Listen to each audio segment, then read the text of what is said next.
तो चलिए सबसे पहले मैं डिस्कस करता हूँ नेवी एमआर का बॉयज प्लस गर्ल्स का सिलेबस। आपका जो सेकंड 2024 बैच का एग्जाम होना है तो उसका आखिरकार लेवल क्या रहेगा और उसमें किस तरह से क्वेश्चन पूछे जाएंगे, और इसमें जो है साइंस, अर्थमेटिक और जनरल अवेयरनेस, इससे आपके कितने कितने क्वेश्चन पूछे जाएंगे और आपको फाइनल अपना एग्जाम क्रैक करने के लिए आपको कितने मार्क्स जो है इसमें बनाने हैं।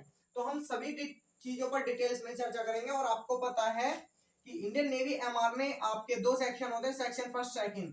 तो सेक्शन फर्स्ट जो होता है आपके क्वेश्चन 50 एक साथ ही आएंगे, ये मत सोचना कि दो पेपर होंगे। सेक्शन फर्स्ट में इन्होंने साइंस और अर्थमेटिक दे रखे हैं, सेक्शन सेकंड में जनरल अवेयरनेस। दोनों जो है पोर्शन आपके 50 क्वेश्चन आपको एक ही पेपर में जो है देखने को मिलेंगे। नंबर ऑफ क्वेश्चन आपके 50 रहेंगे और टोटल मार्क्स भी आपके 50 रहेंगे। एक क्वेश्चन एक मार्क्स का रहेगा, एक क्वेश्चन क्या रहेगा आपका, एक मार्क्स का रहेगा। और जब आपका सीबीटी एग्जाम होगा, कंप्यूटर बेस्ड जो टेस्ट होगा, उसमें आपकी नेगेटिव मार्किंग भी होगी, नेगेटिव मार्किंग होगी 0.25 की। और जब आपका फेज 2 में जो होगा, फेज 2 में ऑफलाइन जो एग्जाम होगा उसमें नो नेगेटिव मार्किंग होगी, ठीक है ना, उसमें कोई नेगेटिव मार्किंग नहीं होगी।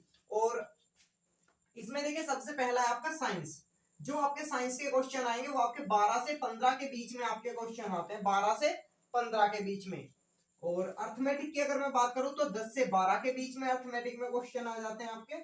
और अगर मैं बात करूं जनरल अवेयरनेस, इसमें आपकी जीके जीएस, ठीक है ना, जीके प्लस में इसमें करंट के भी क्वेश्चन आते हैं। तो 25 क्वेश्चन आपके यहां से आ जाएंगे। तो नेवी एमआर के लिए आपको सबसे ज्यादा फोकस जो करना है, आपको साइंस और जनरल अवेयरनेस पर सबसे ज्यादा फोकस करना है। और अर्थमेटिक में अगर आपने 5 से 7 क्वेश्चन भी बना लिए तो भी कोई दिक्कत नहीं है। और अगर आपका अर्थमेटिक अच्छा है तो फिर तो कोई दिक्कत ही नहीं है, लेकिन आपको साइंस और जनरल अवेयरनेस इस पर ज्यादा फोकस करना है, क्योंकि जनरल अवेयरनेस में आपके 25 क्वेश्चन बनते हैं। यहां से टोटल कितने क्वेश्चन बनते हैं आपके, 25 क्वेश्चन। तो ये मैंने टोटल आपको सिलेबस के बारे में बता दिया कि आपके कितने क्वेश्चन आएंगे। और चलिए अब मैं बात करूंगा इनके साइंस में आपको क्या क्या पूछा जाएगा, अर्थमेटिक में क्या पूछा जाएगा, जनरल अवेयरनेस में क्या क्या पूछा जाएगा। और कट ऑफ को लाने के लिए आपको कम से कम 30 का क्राइटेरिया कम से कम बना करके चलना है। बॉयज को, एमआर वाले बॉयज को कम से कम 30 कट ऑफ कि 30 नंबर कम से कम आपको लाने हैं। और ज्यादा से ज्यादा लगभग आपको 30 टू 35 अगर आप नंबर लाते हो, श्योर शॉर्ट आपका फेज 2 में आपका सिलेक्शन हो जाएगा। और फेज 1 के लिए आपका कट ऑफ ज्यादा नहीं जाएगी, वही 20 टू 25 बॉयज एंड गर्ल्स के लिए फेज 1 की कट ऑफ ये रहेगी। फेज 2 की आपकी जो कट ऑफ जा सकती है वो मैं केवल अभी आपको नॉर्मल चीजें बता रहा हूँ। 30 टू 35 अगर आप फेज 2 में आपका जो एग्जाम कंडक्ट होगा उसमें ले आते हो, आपको कोई दिक्कत नहीं होगी, आपका एग्जाम आसानी से क्रैक हो जाएगा। तो चलिए अब मैं आपको एक चीज और दिखा देता हूँ। आप यहाँ पर देख पा रहे हैं, यहाँ पर आपको मैंने पूरा सिलेबस का दिखा रखा है, इसमें सभी चैप्टर्स हैं। आप इन्हें एक बार ध्यान से देख लेना सभी चैप्टर्स को। ये नेवी एमआर के आपके जो है टोटल सिलेबस है। अब नेवी एमआर के सिलेबस के बारे में मैंने बात कर ली, अब मैं बात करता हूँ नेवी एसएसआर के सिलेबस के बारे में कि आखिरकार इसमें कितने क्वेश्चन आएंगे और कितने मार्क्स का एग्जाम होगा, कट ऑफ के लिए हमें कितने नंबर चाहिए बॉयज एंड गर्ल्स को। उसमें मैं सभी चीजों पर डीपली तरीके से चर्चा करूंगा।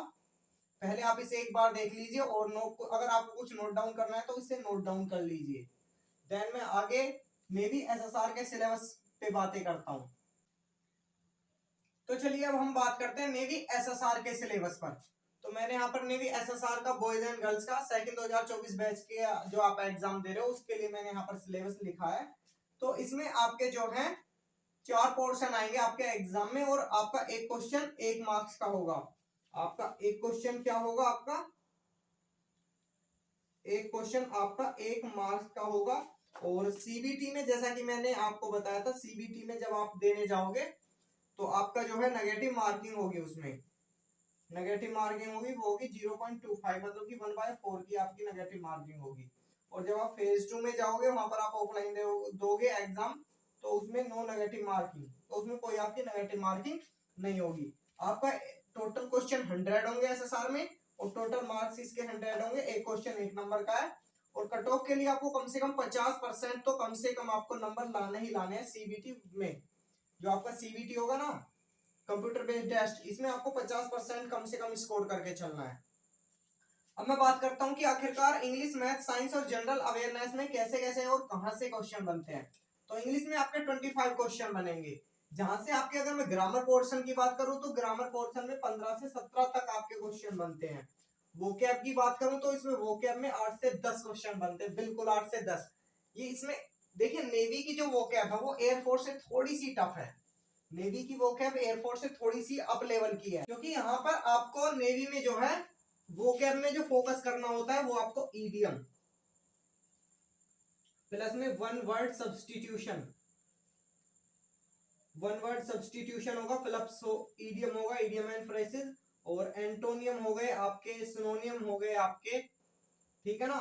और इसमें देखिए आप ईडियम और वन वर्ड पर ज्यादा फोकस करना, नेवी में आपको ईडियम पर ज्यादा फोकस करना, क्योंकि ईडियम ही कभी कभी 2 से 3 ईडियम आ जाते हैं आपके वोकैब में, 2 से 3 ईडियम।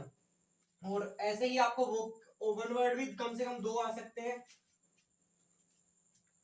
और एंटोनियम सिनोनियम आपके ज्यादा से ज्यादा एग्जाम में 3 पूछे जाएंगे। और अगर पैसेज आएगा, हाँ आपका पैसेज आएगा तो एक एंटोनियम या सिनोनियम आपके पैसेज में आ जाएगा। तो ग्रामर के पोर्शन में आपका जो है पैसेज वगैरह और टोटल चैप्टर से आपके जो है 15 से 17 क्वेश्चन बन जाते हैं। और पैसेज आएगा, यहाँ से आपके 3 से 4 क्वेश्चन आपके पैसेज से हो जाएंगे। और बाकी वोकैब में मैंने आपको बता ही दिया है। तो मैथ्स में देखिए, टेक्निकल मैथ्स में आपके 25 क्वेश्चन आएंगे, और 25 के 25 क्वेश्चन में से लगभग आपके ये मान लीजिए 15 से 17 क्वेश्चन आपके नॉर्मल होंगे, बाकी का लेवल थोड़ा सा बढ़ा हुआ मिलेगा। इसका एयरफोर्स से थोड़ा सा लेवल बढ़ा हुआ रहता है एग्जाम का। अब मैं बात करता हूँ साइंस की। तो इसमें देखिए, इन्होंने ऐसा नहीं बोल रखा नेवी वालों ने कि हम फिजिक्स देंगे, जैसे कि एयरफोर्स में आपकी फिजिक्स आती है 25 मार्क्स की, लेकिन इसमें क्या है, साइंस आती है 25 मार्क्स की, जिसमें साइंस में आपके तीनों पार्ट इंक्लूड हो जाते हैं, आपका फिजिक्स भी, केमिस्ट्री भी और बायो भी। अब देखिए, फिजिक्स में जो आपके क्वेश्चन आते हैं वो 15 से 18 तक आपके क्वेश्चन बनते हैं फिजिक्स में। और अगर मैं बात करूं केमिस्ट्री की, तो केमिस्ट्री के 3 से 4, और बायोलॉजी के भी आपके 3 से 4 क्वेश्चन आपके एग्जाम में पूछे जाते हैं। अब मैं बात करूं 4th नंबर पर जनरल अवेयरनेस की। तो जनरल अवेयरनेस में भी आपके 25 क्वेश्चन आते हैं। अब यहां से भी देखिए, यहां से आपके रीजनिंग, एप्टीट्यूड और जीके एंड करंट अफेयर। तो यहां से देखिए, रीजनिंग में आपके 8 से 10 क्वेश्चन तक बन जाते हैं, एप्टीट्यूड में 4 से 5, और जीके एंड करंट अफेयर में आपके 10 से 12। कभी कभी ऐसा हो सकता है रीजनिंग में आपके कम हो जाए और जीके में आपके जो है क्वेश्चन बढ़ जाए, तो इस तरह से रेशियो देखने को मिल सकता है। तो ये अब मैंने आपको पूरा सिलेबस के बारे में बता दिया है। और बाकी देखिए, चैप्टर वाइज का अगर मैं बात करूं तो आप यहाँ पर देख पा रहे हैं कि किस सब्जेक्ट में कौन कौन से चैप्टर आपको पढ़ने हैं। बाकी मैंने ऑलरेडी सभी चीजें पहले डिस्कस करके मैं आपको क्लासेस लेकर के आ रहा हूँ। आपको ये तो सोचना ही नहीं कि हमें पढ़ना क्या है। आपको जो मैं क्लासेस प्रोवाइड करा रहा हूँ ना, वो आपके बिल्कुल बेहतरीन लेवल की क्लासेस प्रोवाइड करा रहा हूँ, जिससे आपके एग्जाम में आपको एग्जाम क्रैक करने में सफलता मिलेगी। आप क्लासेस को जो है प्रॉपर वे में लीजिए और उनके नोट्स वगैरह बनाइए, उन्हें फिर रिवीजन कीजिए, आपको कोई दिक्कत नहीं आने वाली, आसानी से आप एग्जाम क्रैक कर जाओगे। और जो भी स्टूडेंट चैनल पर नया है, सब्सक्राइब जरूर से कर लेना, ठीक है ना। तो चलिए, मैं एक बार इसे साफ करके, आप अगर इसमें कुछ नोट डाउन करना चाहते हो तो नोट डाउन कर लीजिए, देन मैं आपको कुछ और इंपॉर्टेंट फैक्ट्स बताता हूँ। तो चलिए, अब मैं आपको बताता हूं एग्जाम में, जो आप जब एग्जाम में बैठोगे तो आपको किस तरह से आपको अपना एग्जाम अटेम्प्ट करना है। सबसे पहले तो आपकी तैयारी जो है वो चली रही है, तैयारी से आप बिल्कुल भी बेनिश्चिंत हो जाइए कि आपकी तैयारी में कोई कमी रहेगी। कोई कमी नहीं रहने वाली आपकी तैयारी में। और देखिए, मैं आपको बताता हूँ कि आपको किस तरह से अपना जो है एग्जाम अटेम्प्ट करना है और किस तरह से आपका एग्जाम क्रैक होगा, आपको किस तरह से तैयारी करनी है। यहाँ पर मैं एमआर वालों के लिए बताऊंगा और फिर एसएसआर वालों के लिए, दोनों के लिए मैं बताऊंगा, ठीक है ना। एमआर वालों के लिए देखिए, आपके 50 क्वेश्चन आएंगे।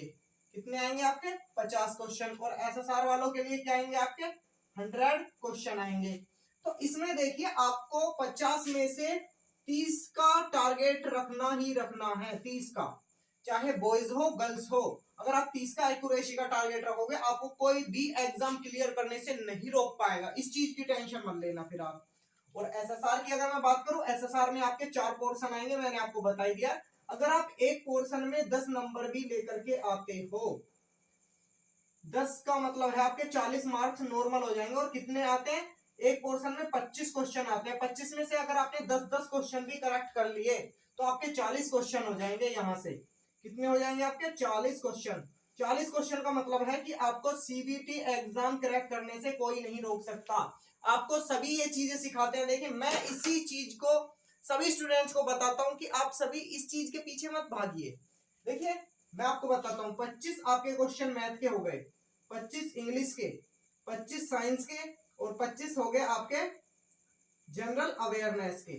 लेकिन क्या होता है कि सभी टीचर्स बोलते हैं कि 25 आपके यहां से हो जाएंगे, 25 यहां से 25 नंबर की आपकी यहां से एक क्लास। ऐसा देखो कुछ किसी के झांसे में नहीं पड़ना है। मैं आपको बताता हूँ, आपको 25 में से 25 करके आइंस्टीन थोड़ी ना बनना है। देखिए मेरी बात को मजाक में मत लेना कि भाई आप तो ये कह रहे हो।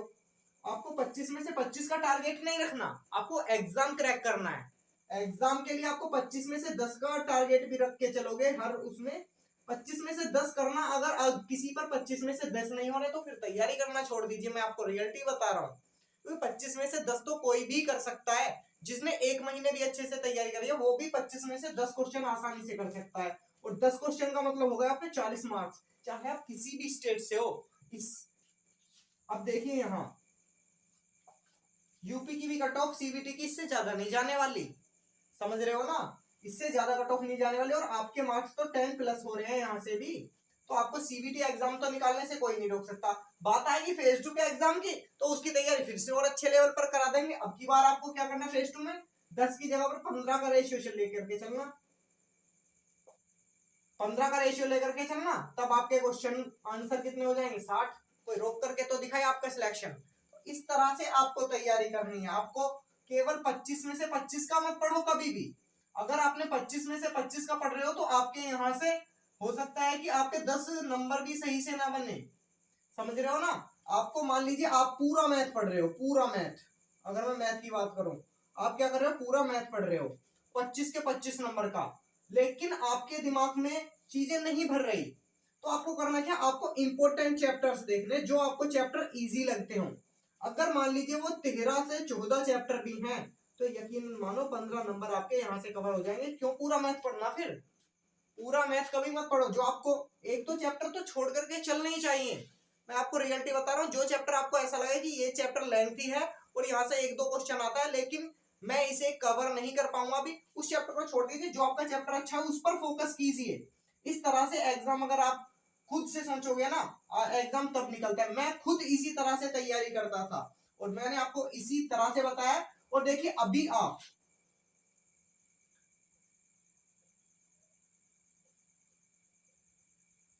इस चीज के चक्कर में बिल्कुल मत पड़ना, मॉक के चक्कर में बिल्कुल कोई भी नहीं पड़ेगा। अभी किसी को मॉक नहीं लगाने, पूरा मई, ठीक है ना,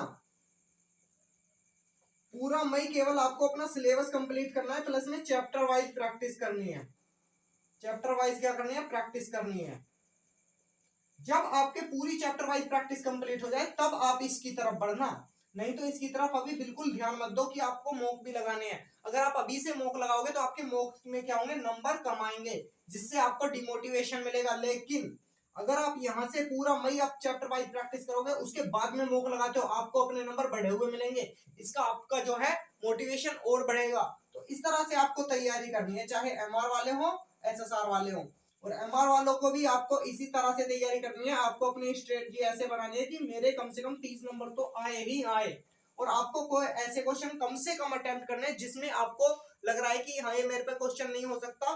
और तुक्का तो कोई मारेगा नहीं सीबीटी एग्जाम में, क्योंकि आपको तुक्का मारोगे तो आपके नेगेटिव मार्क्स हो जाएंगे। तो तुक्का तो कोई मारेगा नहीं, तुक्के मारने से कभी सिलेक्शन नहीं होता दोस्तों। तुक्के तो आप फेज 2 में मारना, क्योंकि वहां पर नेगेटिव मार्किंग नहीं है। नेगेटिव मार्किंग में तुक्का मारने का मतलब है कि अपना सिलेक्शन खुद अपने हाथों से खो देना। बाकी आपने तैयारी कैसी भी की हो, सिलेक्शन बहुत दूर चला जाएगा अगर आप तुक्के वगैरह लगाओगे तो। बाकी आशा है आपको सभी चीजें प्रॉपर वे में अच्छे से समझ में आई होंगी। अगर आपका अभी भी कोई डाउट है कमेंट बॉक्स में आप अपना डाउट रख देना, आपके सभी डाउट जो है क्लियर होंगे दोस्तों। और देखिए अभी तक कोई अगर हमारे टेलीग्राम चैनल से नहीं जुड़ा है तो हमारा टेलीग्राम चैनल का नेम है ड्रीम आईएसएल का, डिस्क्रिप्शन में लिंक डला हुआ, आप वहां से भी जाकर के हमारा टेलीग्राम चैनल ज्वाइन कर सकते हैं। और क्लासेस का जो लिंक है, मैंने आपके लिए जो क्लासेस चला रखी है उसका लिंक भी, सभी क्लासेस की प्लेलिस्ट का लिंक डिस्क्रिप्शन बॉक्स में है।